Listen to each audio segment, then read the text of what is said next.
श्रोते हो, नमस्ते. आपल्या सर्वांना शुभ दिवस.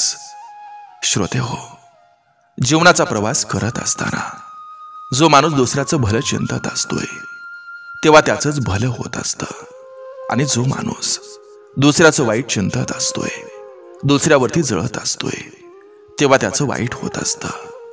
आपल्याला माहिती आहे, कपटी मन हे अधोगतीचं लक्षण असतं. किती कष्ट केलं तरी ते पुरी न पडण्याचं लक्षण आहे.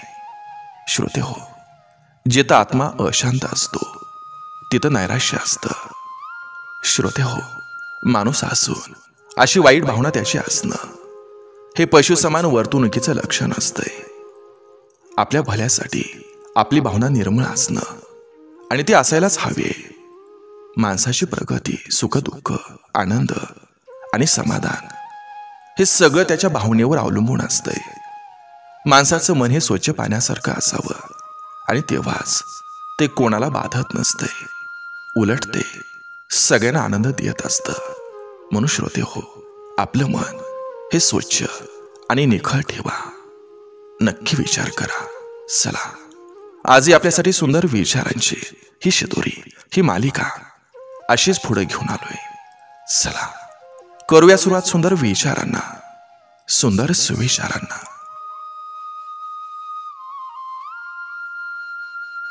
माणसं पण ती जवळ करा ज्यांच्या मनात आपण तितकंच महत्वाचं असतो. काही लोकांना आपला मुलगा किती वाया गेलेला असू द्या, पण सून मात्र त्यांना संस्कारीच पाहिजे असते.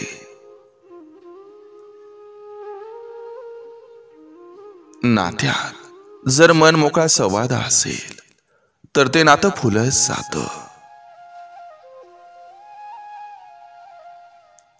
कुटुंब वाटून घेण्यापेक्षा आपली जबाबदारी वाटून घेता आली की घराचं घर पण टिकून राहत असतं.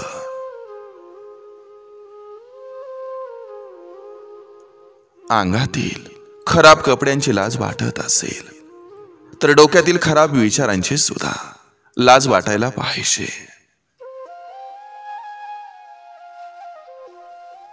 नवरा असा असावा, किती काम असू द्या, पण आपल्या बायकोसाठी वेळात वेळ काढणारा, तिच्याशी सगळं शेअर करणारा, मित्रासारखं वागणारा आणि वडिलांसारखी काळजी घेणारा.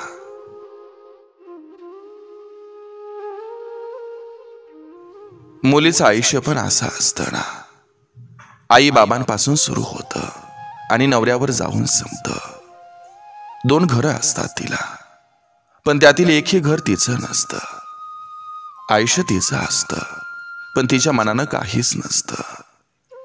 अगोदर आई वडिलांच्या मनानं आणि लग्नानंतर सासू सासरे आणि नवऱ्याच्या मनानं जगावं लागतं. आयुष्यभर डोळ्यात पाणी ठेवून राहावं लागतं.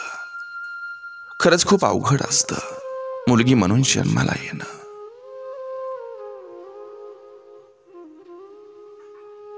आयुष्य संपलं असं कधीच म्हणायचं नाही, कारण सुरुवात कधीही आणि कुठूनही करता येते, आणि जगण्यासाठी तर कधी उशीर झालेला नसतोय, कारण चांगलं क्षण हे नेहमी आपली वाट पाहत असतात.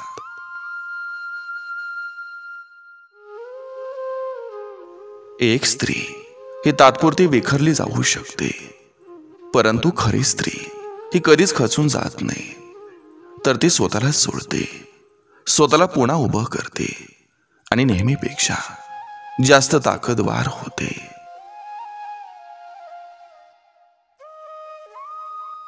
काही चांगले विचार हे समजून घेतल्याशिवाय कळत नसतात.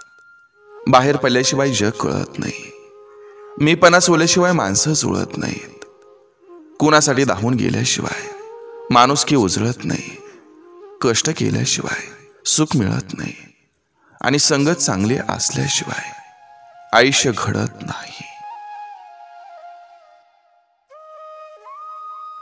नाती जपायला शिका, कारण नातेवाईकांपेक्षा एक नातेवाईक हा विचारानं खराब असेल तर तो इतर सगळे नाते खराब करून टाकतो.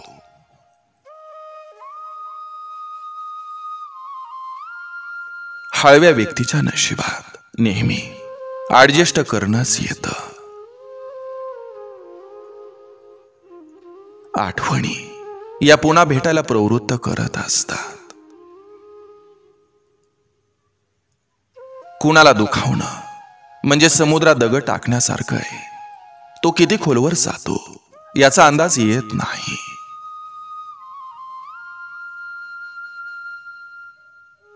स्वतःचं मन शांत करता आलं की सगळे गोंधळ आपोआप शांत होत असतात.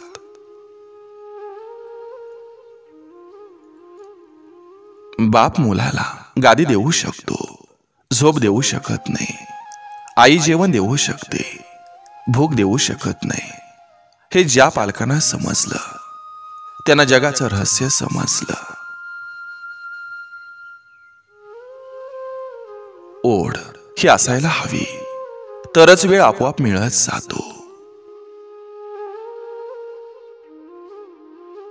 प्रेम म्हणजे संकटाशी झुंजणारा वारा असतो, विश्वासानं वाहणारा आपुलकीचा झरा असतो. प्रेम असा खेळ आहे, दोघांनीही खेळायचा असतो. एक बाद झाला तरी दुसऱ्यानं डाव सांभाळायचा असतो.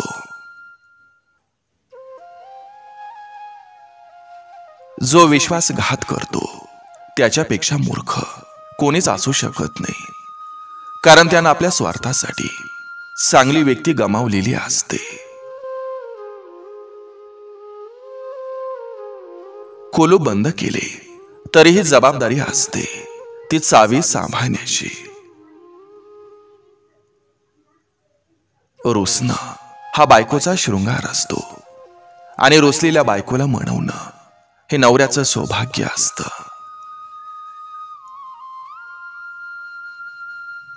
घोड्याच्या मागं आणि पैसेवाल्याच्या पुढं कधीच उभं राहू नका. कधी लात मारतील हे सांगता सुद्धा येणार नाही. लाखाच्या गादीवर झोपला काय किंवा चटईवर झोपला काय, झोप त्याला चांगली लागते ज्याची कर्म चांगली आहेत.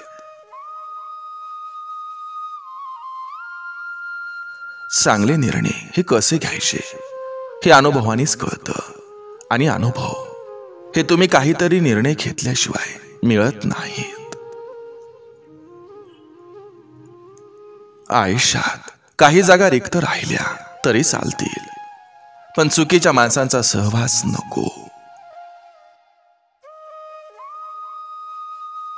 कोणत्या व्यक्तीच्या रागाला त्या व्यक्तीचा द्वेष समजू नका, कारण तीच व्यक्ती तुमच्यावर रागावते जी व्यक्ती तुमच्यावर स्वतःपेक्षा जास्त प्रेम करते.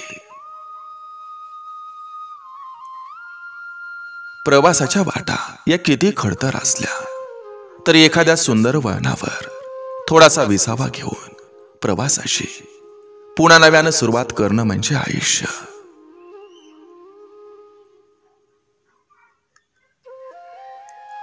कमी बोलायला शिका.